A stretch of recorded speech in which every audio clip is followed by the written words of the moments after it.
Hello UTS business students, my name is Kyle and I'm going to be talking about petty cash in Accounting A. So before we talk about it, let's just talk about what it is. So petty cash is an amount of money, usually a small amount, that is kept on hand to pay for minor expenditures within the business. So these can be office supplies, postage or taxi fees, anything that usually isn't priced too high. Now, knowing what it is, now we can talk about the 3 steps within petty cash. So petty cash, the first step is establishing the fund. The second is making payments for the fund, and the final step is replenishing the fund. So establishing the fund is the process of creating the actual petty cash fund. A petty cash fund is established by writing a check for the amount of fund and then cashing the check in replacement for cash and then placing the cash under the care of an employee or the designated custodian. So this check is usually created by a owner or manager with access to usually retained profits. So for an example, let's use Alex's coffee shop. Alex, the owner, creates a petty cash fund. So he starts by writing a small amount of money through a check, so let's say $40, and then he gets that $40 from the bank in cash and then gives that cash to his employee, that is the designated custodian.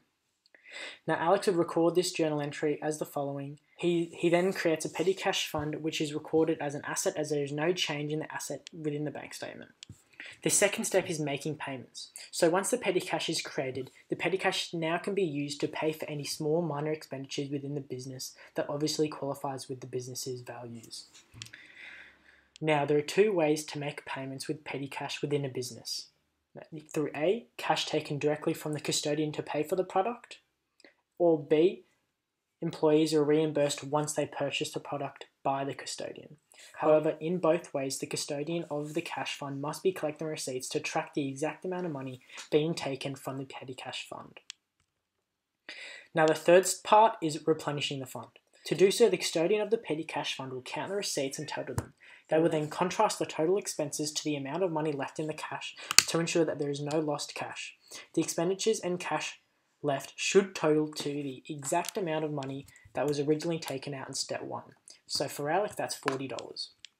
However, a business may be short or over in their petty cash fund. This is called cash over or cash short. So this can usually occur by employees accidentally giving too much money once they reimburse the product, meaning that the petty cash is, there's too much money in the account, or they can accidentally give not enough money back, making the account too short. This can be done, by forgetting a couple cents when they pull the money out of their pocket or whatever, or giving too much money that was mixed with their money, blah, blah, blah.